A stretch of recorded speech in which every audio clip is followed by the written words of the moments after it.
देखी सभे एक जनी औरत अपना पतिदेव के दशहरा के मेला घुमावे गइल बड़ी भैया। और वही दशहरा के मेला में उनकर पति हेरा गइल बड़े। बहुत जोहली है, बहुत खोजली है, देखी उनका पतिदेव मिलने है नहीं। तो ही दशहरा के मेला में दरोगा जी के पास गईली है आ कहली है कि ये दरोगा जी, हम बहुत जोहनी है, बहुत खोजनी है, हमार पतिदेव कहीं मिलने हैं नहीं। देखिए यही से रौरी पास आईनी है, हमारे पतिदेव के खोज देती। तो देखी सब है दरोगा जी कहले है कि अपनी पति के हुलिया बतावा, कैसन बाड़े, गोर बाड़े कि सांवर बाड़े, कैसन कपड़ा पहले बाड़े। तो देखी सब है वो औरत ए भाव में बतौली है। कौन ए भाव में भैया, आप लोग सुनी।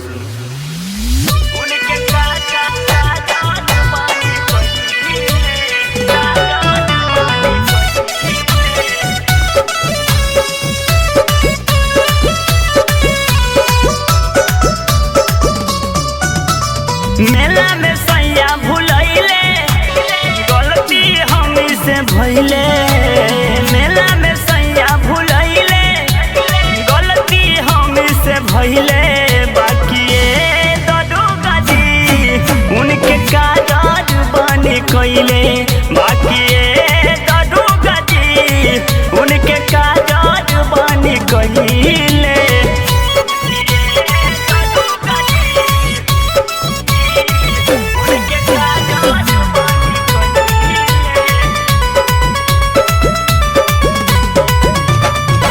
पियर पियर कुर्ता बाटे, पियरे बा धोतिया, कहनी किए राजा रंगली न मोछिया। पियर पियर कुर्ता बाटे, पियरे बा धोतिया, कहनी किए राजा रंगली न मोछिया। कान्हे पे गमछा उठैले, देहरी से गाड़ी उधैले। कान्हे पे गमछा उठैले, देहरी से गाड़ी उधैले। बाकी दरोगा जी बोली बोली दुर्गा मैया की जय। बाकी दरोगा जी उनके काज बनी कइले। बाकी दरोगा जी उनके काज बनी कइले। उनके काज बनी कइले।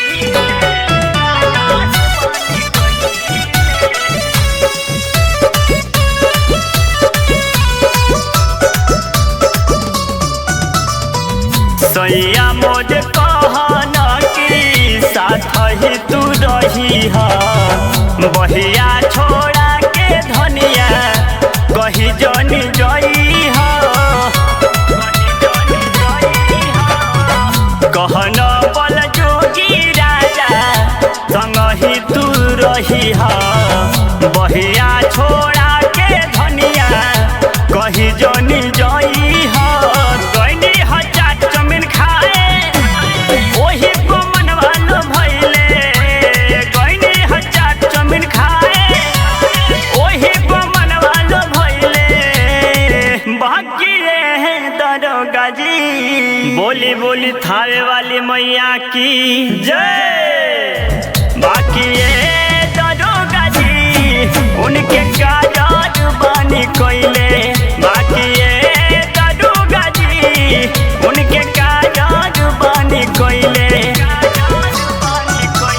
मेला में सैया भुलैले, गलती हमी से भइले। मेला में सैया भुलैले, गलती हमी से भइले। बाकी दरोगा जी उनके काज बनी कइले। बाकी दरोगा जी उनके काज बनी कइले।